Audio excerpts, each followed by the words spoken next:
Hello everybody, this is Cringy Taco here, back again with another video. And in today's video, I'm going to be explaining, I'll be giving you guys some tips on how to better survive the Alcatraz Battle Royale map. And so without further ado, don't forget to like, comment, and subscribe on this video, and let's get straight into the video. So first of all, you have to understand that the Alcatraz map does not play out like a normal Battle Royale match, and instead it is much more of a CQB or close quarters battle environment, which means you're going to be finding yourself in a lot more engagements than you would in the regular isolation Battle Royale. So you have to take that into consideration as well. Now, with that being said, the first tip I would give to you guys is, first of all, you would it is more preferable to play in squads, whether that be random squads or with some friends, than playing solo versus squads. As playing with squads a lot gives you 5 chances to revive, which is crucial, towards your success in this game or in this map. As as I said before, you could be finding yourself in a lot more engagements than you would in a normal isolation battle royale match. So having these 5 chances to revive is extremely crucial. And the reason why I say it's extremely preferable that you play with squads is because of that reason, because you obviously have 5 chances to revive.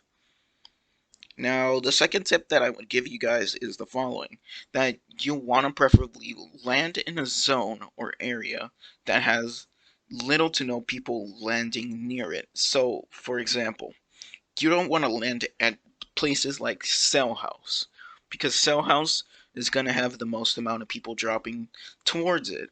So you again are going to be more likely to find yourself in an area where there are going to be much more encounters at closer ranges that you may or may not be prepared to take. My preferable landing spot would be near the area, or the area that is between docks and ruins, the Littleton area, as it's a very open area. You can easily lose line of sight with people.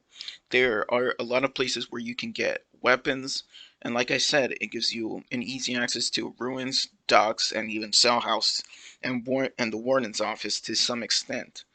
So you're going to be finding a lot of loot, and not of and like I said before, I'm not a lot of people land in this zone. A couple of people will land, but it's just it's just kills that will eventually help you out in the longer or in the long road on going forth. Now, the next tip I would give you is always try to have 2 different weapon varieties. Almost never try to have two different assault rifles. What you preferably want to have is a weapon that's meant for longer to medium ranges, like an assault rifle, and a weapon that's meant for shorter ranges, like a submachine gun. Because, like I said before, you're going to be finding yourself in a lot more CQB and open areas in this map, which is going to lead to more encounters eventually. And you want to be prepared. So if you're fighting inside of a house, you would obviously switch to the SMG for the much shorter longevity of it, which is going to help you out in that close quarters battle. If you find yourself fighting someone in an open area, then you would switch to that assault rifle, as that's going to help you out in the longer ranges than, say, the submachine gun would. Now the previous tip is actually going to kind of lead towards the is gonna lead towards the next tip, which is try try to avoid long range gunfights. Because if you try to take on long range gunfights without the proper equipment, then obviously the person might have an advantage towards you, as you may not be prepared to take that long range gunfight, as they might have a sniper rifle and they could easily pick you off with it. And if you really are trying to take these long range gunfights, I would advise you to listen to the next tip, and that would be to try to close the gap as much as you can with between you and the enemy, as closing the gap can obviously lead towards a much higher success rate in these longer range gunfights than versus you fighting solely at long range. So instead of fighting at long range, you could try to close the gap and maybe put them at medium range, where your assault rifle or your submachine gun even could be more effective to take them out. And also a little tip if you're trying to close the gap between you and your enemy. When you're trying to close the gap, almost never try to be predictable with your movement. Always try to be sporadic. Always try to be sporadic. Move different ways. Never be predictable. Try to slide it and jump as much as you can as well when you try to close the gap, as that could make landing a shot on you or any of your teammates harder to do. Now, sorry, I just had to pause for a second. But for the next step I want to give you is always try to stay on top of your health at all times.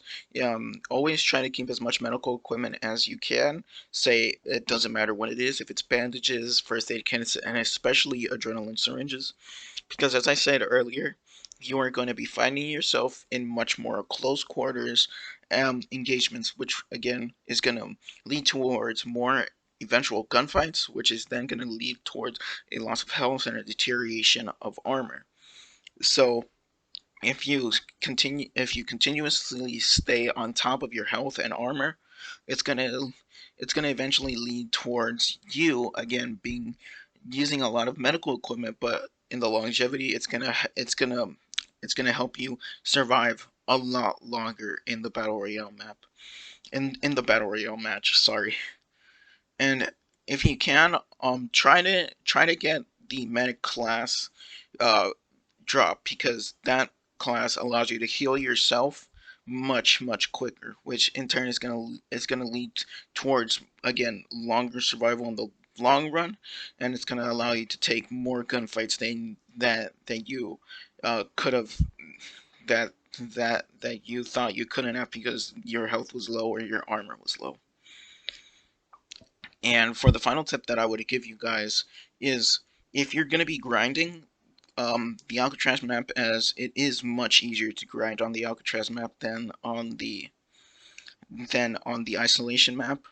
I would advise you to adopt a more passive aggressive playstyle. So, say for example, you want to take a lot of if you're gonna adopt this playstyle, you want to take a lot of gunfights as you can, but at the same time you want to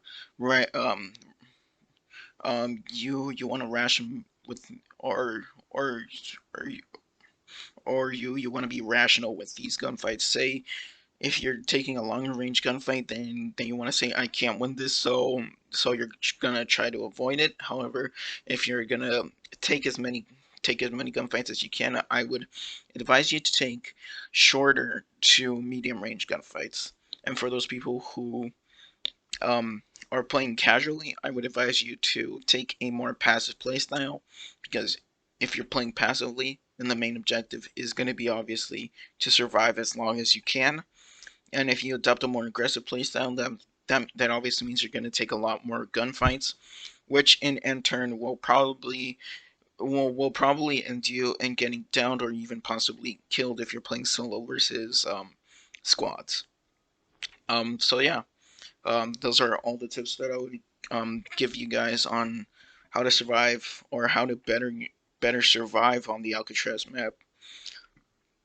Sorry. Um, I'll I'll don't forget to like, comment, and subscribe on this video, and I'll see you guys in the next video.